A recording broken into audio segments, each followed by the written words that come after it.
Welcome to Firefighting in Canada This Week. I'm Moriah Campbell, and today's edition is brought to you by VFIS of Canada, a division of CVIS Incorporated, Canada's largest insurer of firefighters. This week, the third annual Memorial Ride to Ottawa came to a close. Then, a former Gananoque, Ontario fire chief was sentenced to 9 months in jail for defrauding his municipal employers and the Gananoque Firefighters Association. And finally, in the September edition of Firefighting in Canada, Len Garis shares a study on how smoking materials continue to be a significant cause of fires in Canada. The third annual Memorial Ride to Ottawa took place from September 4th to 6th. Each year, the ride is organized by the Toronto Professional Firefighters Celtic Society to raise funds and awareness for the Canadian Fallen Firefighters Foundation. This year, over 40 firefighters completed the 3-day cycling ride from Hamilton, Ontario to Ottawa. The riders traveled over 500 kilometers and raised around $25,000. President of the Toronto Professional Firefighters Celtic Society and leader of the ride, David Cossett, says he was inspired to organize the ride after attending the annual Canadian Fallen Firefighters Memorial in Ottawa in 2016. I came up with the ride after I'd been at the memorial 4 years ago, and I was disappointed in the number of people at the memorial. And so I know the other emergency services have rides and runs and stuff like that. So I thought, why don't we? Cossett says this year's ride was the largest yet.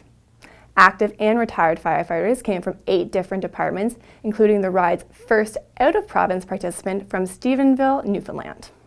Canadian Fallen Firefighters Foundation President David Sheen said 90 names have been etched on the memorial wall in Ottawa this year, bringing the memorial's name count to over 1,600. On September 3rd, former Gananoque Fire Chief Gary Bennett was sentenced to 9 months in jail for defrauding his municipal employers and the Gananoque Firefighters Association. The 61-year-old fire chief headed Gananoque and the Township of Leeds and the Thousand Islands. He was found guilty of 4 counts of fraud, 1 count of breach of trust, 1 count of theft, and 1 of forgery. The court heard that the fire chief stole money by forging invoices that he submitted for payment to the municipalities or selling equipment to other fire departments and pocketing the cash.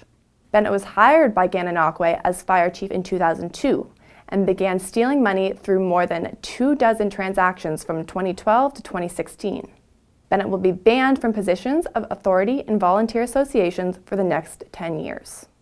In the September edition of Firefighting in Canada, Len Garis shares his study on how smoking materials continue to be a significant cause of fires in Canada. The study, published in March of 2019, is titled Fires in Canada Originating from Smoking Materials: Analysis of Canadian Fire Incidents. The study was conducted by the University of Fraser Valley in British Columbia and was based on a review of over 400,000 fire incident records from several Canadian provinces over 10 years. Garis says the review is limited by the lack of consistent reporting across the country on fires caused by smoking materials. The National Fire Information Database numbers on these types of fires came from only 5 jurisdictions, making up about 70% of Canada's population. For the whole story, head to firefightingincanada.com. This is Annex Business Media's Niche TV. Thanks again to VFIS of Canada, a division of CVIS Incorporated, Canada's largest insurer of firefighters. Stay tuned for our next episode on Friday, September 20th.